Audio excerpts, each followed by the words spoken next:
The Honorable Kenneth P. Rapuano has a distinguished 36-year career in the national defense and security fields, working as the top security advisor at the White House, the Department of Defense, and the Department of Energy, as well as senior positions in the private sector and academia. His broad, expansive experiences have provided him with an in-depth understanding of the most significant security threats facing the nation. He continues to share his knowledge and leadership today, serving on multiple boards and as a distinguished research fellow at the National Defense University. A sampling of his varied career include at the White House as Deputy Homeland Security Advisor to President George W. Bush, coordinating interagency efforts immediately following 9/11 to successfully mitigate the prospects for unconventional nuclear threats. At the Department of Defense as the Assistant Secretary of Defense for Homeland Defense and Global Security, and as a Special Assistant to the Assistant Secretary of Defense for International Security Policy. At the Department of Energy, he served as a Deputy Undersecretary for Counterterrorism, responsible for nuclear counterterrorism, homeland security, emergency response, and all related special access programs for the Department of Energy and the National Nuclear Security Administration. He also served as the National Security Advisor to the Secretary of Energy. His career also includes 21 years of service in the Marine Corps on active duty and the reserves. As an infantryman and an intelligence officer, he deployed to Iraq in 2003, commanding the Joint Interrogation and Debriefing Center of the Iraq Survey Group, with the mission of surveying and exploiting possible weapons of mass destruction activities throughout Iraq.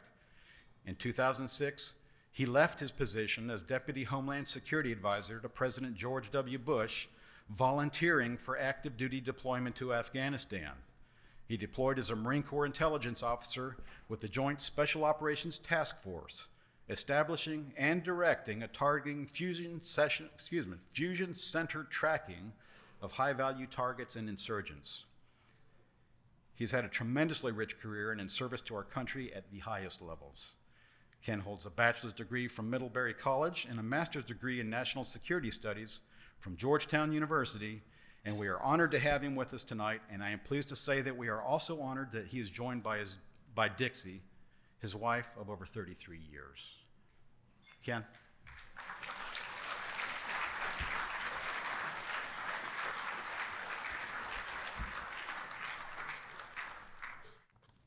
Greg, thank you for that very generous introduction. It really is an honor for me to be here with you tonight.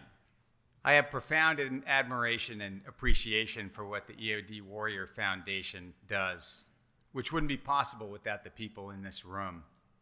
Past and present EOD warriors, their families, friends, and supporters. When I was asked if I was interested in speaking tonight, I jumped at the opportunity. Our nation is going through very challenging times, and Americans have seldom been more divided as we are today.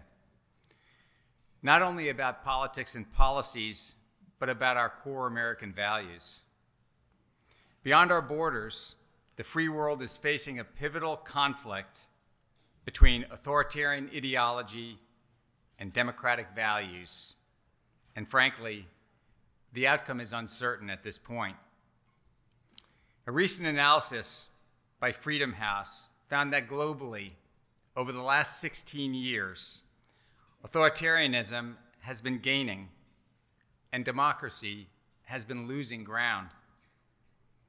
Another study by the University of Gothenburg in Sweden assessed that the proportion of the world population currently living under dictatorships has gone over 70%.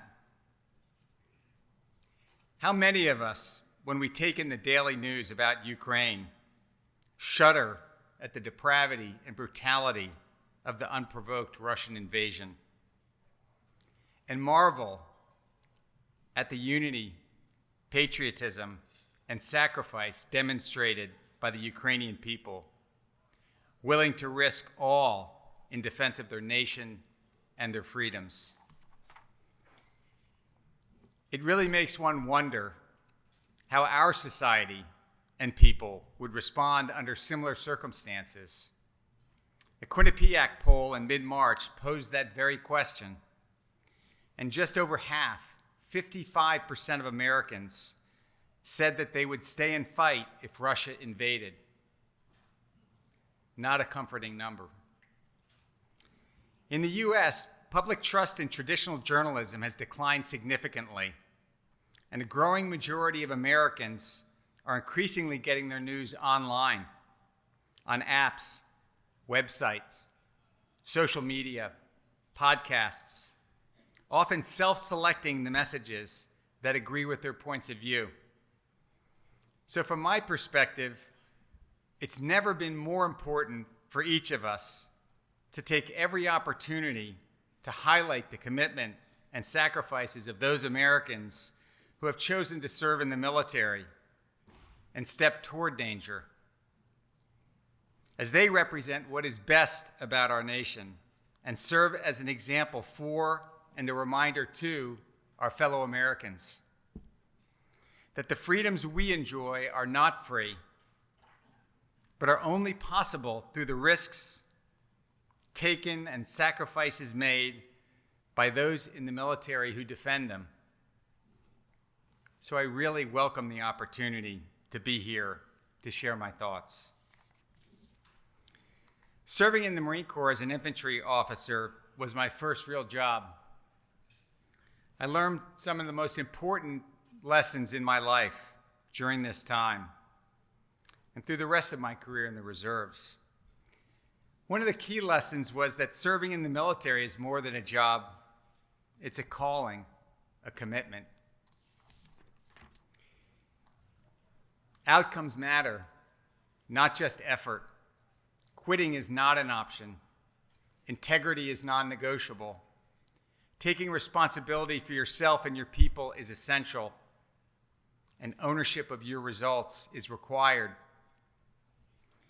This combination of followership and leadership, service before self, and sacrifice are what differentiate military service from most other occupations and breeds a special kinship amongst those who serve, born from sharing this commitment and all the hardships and risks that go with it. It is the warrior ethos. Nowhere is this ethos stronger in the United States military than within the EOD family. Its small size, grueling training requirements, and dangerous mission combined to make EOD one of the most tightly knit communities in the military. They look out for and take care of each other, their families, the families of the fallen, and the brothers and sisters who came before and after them. My most in-depth introduction to and partnership with EOD professionals actually took place in a series of civilian positions I held in government in the years immediately following 9/11. The roles I played at the Department of Energy and the White House during that period were focused almost exclusively on preventing catastrophic terrorist attacks and, failing that, being prepared to mitigate and respond to those attacks. During that time, we had learned of Al-Qaeda's attempted dealing on the black market for nuclear materials. There was great concern about the prospect of terrorists acquiring highly radioactive materials and employing them in a dirty bomb, or the potential they might have the means to turn uranium or plutonium into a crude but devastating improvised nuclear device.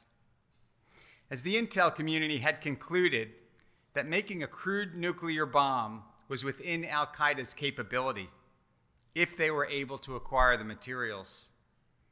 As many of you will recall, in the early days after the existential shock of 9/11, nothing could be ruled out in terms of black swan, out of the blue, catastrophic attacks. And preventing the acquisition or use of nuclear, biological, or chemical weapons immediately became one of the highest priorities of the United States government. That's when EOD warriors entered center stage in my life.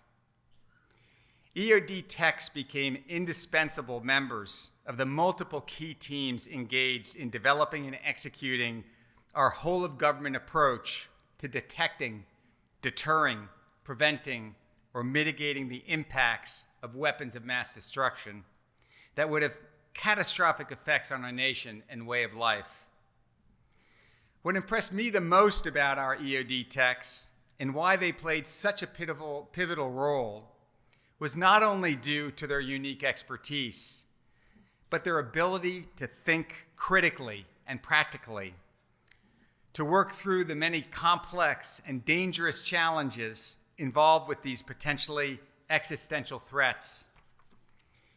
In all my experiences working with experts in highly technical fields who are consistently a hell of a lot smarter than I am, and I've had more of these experiences than I care to admit, but the EOD types set themselves apart by how consistently well-informed, innovative, and results-oriented they are, and their ability to communicate EOD complexities to lay people in plain English that is understandable, compelling, and actionable to all members of the team.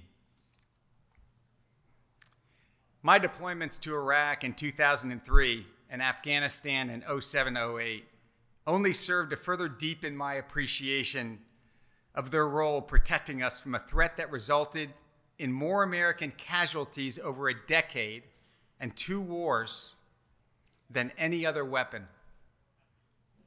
There are few things more terrorizing to soldiers and Marines than IEDs, the prospect of which lurked everywhere, on every patrol, every cordon and search operation, any other movement outside the wire. So it's hard to exaggerate the appreciation and respect there is among the troops for EOD techs, willing to go toward threats to disarm them and keep us safe.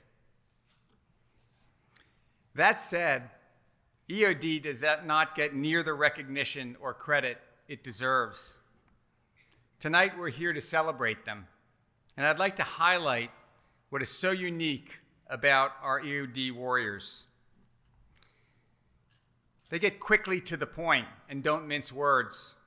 For example, EOD's unofficial motto, initial success or total failure, a highly sobering truism that drives home the brutally unforgiving nature of the profession. As a master EOD tech I served with in Afghanistan once told me, our teams have one chance to get it right.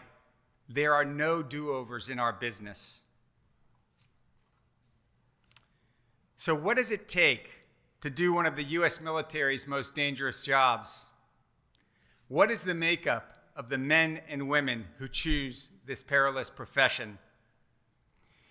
Last year, when our older son started the Special Forces Q course, a Marine buddy of mine forwarded me a piece by a former Navy SEAL and CIA operator who writes online for Spec Ops Forces Report under the pseudonym of Frumentarius, which I'll freely admit I did have to look up.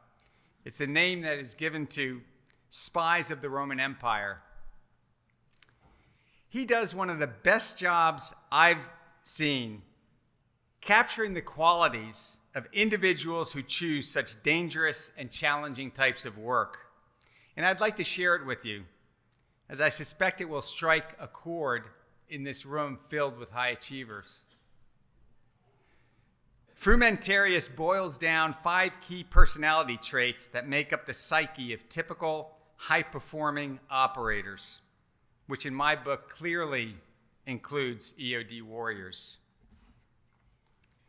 Number 1, resilience. Stress resistance. The typical individual who succeeds in intense training like BUDS, Ranger School, the Q course, or EOD school has a high resistance to stress.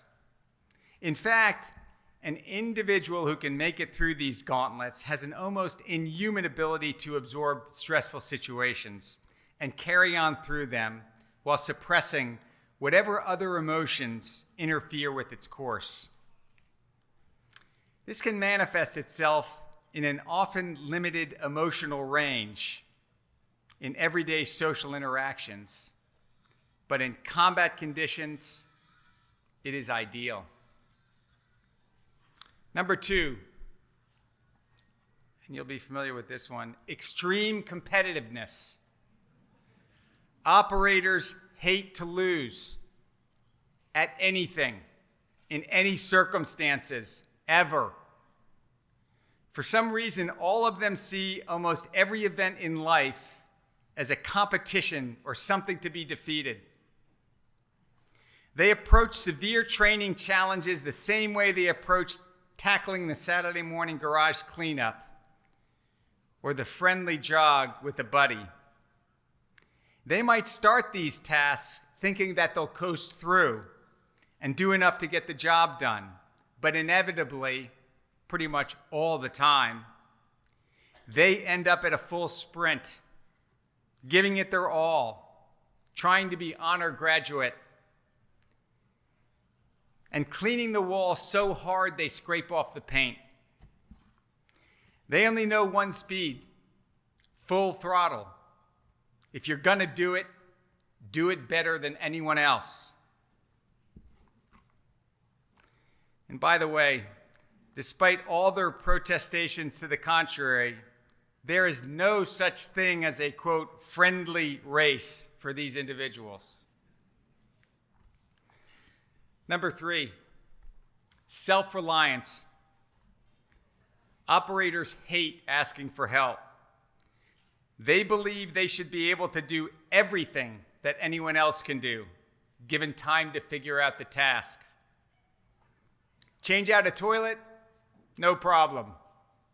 Rewire the house? It's not rocket science. Run an Ironman? Sure, just let me stretch a little. Build a thermonuclear device? I'm sure I can find that blueprint online. Operators are obstinate to a fault when it comes to their independence. They do not like being told they're not doing something right, unless it's someone they know is an expert. In other words, it is not okay for their spouses to tell them they might not be qualified to rewire the entire house. But if a nuclear scientist has some inputs on the design of their nuclear device, then they might be willing to entertain their suggestions. That is, on a case-by-case basis, of course. Number 4, self-criticism. While operators might seem supremely self-confident at all times, often to the point of arrogance, in reality they are hyper-self-critical and always thinking of ways they could and should be better. That applies to all endeavors. They always want to be the best and ridicule themselves for not being as good as a buddy with a particular weapon, or as fast a swimmer, or as strong a runner. They also find themselves lacking in normal life. They know they could be better parents, better spouses, better siblings, and just better people. They are never satisfied with their performance and are always trying to improve. Unfortunately, this usually admirable quality can also manifest itself as criticism of others, as they often wonder why those around them are not as motivated as they are to improve. Once again, what makes them better operators can sometimes bite them in the ass in civil society. Last but not least, Stoicism. They learn in their arduous training to suffer in silence, and this is a trait that most carry with them throughout their lives. Anyone recognize it? They just learn to deal with the shitty situations and revel in them over time, often to the point of finding hilarity in horrible circumstances, this gallows humor allows them to deal with seemingly insurmountable challenges, or to at least laugh at themselves when confronted with crap odds. It is their way getting through situations that others could not imagine facing. They take pride in confronting overwhelming odds. After all, if a stressful situation can't be overcome or handled as well as a buddy, then someone else is a better operator. And that is unacceptable and must be corrected. And the cycle goes on. So I'd like to conclude with the words of Ronald Reagan, who famously said, "Freedom is never more than one generation away from extinction.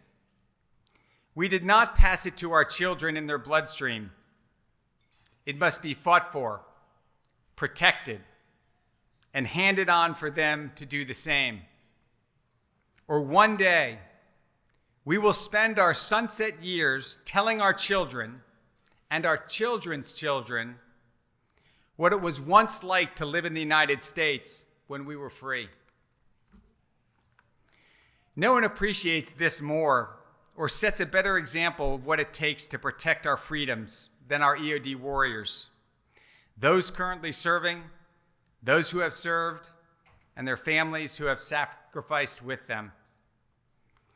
As they have given us their utmost, they deserve our gratitude, respect, and the best support we can give them. And as, or even more importantly, our commitment to carry on their example, defending our nation and our freedoms, to ensure their sacrifices were not in vain. I thank you for the privilege of speaking to you tonight.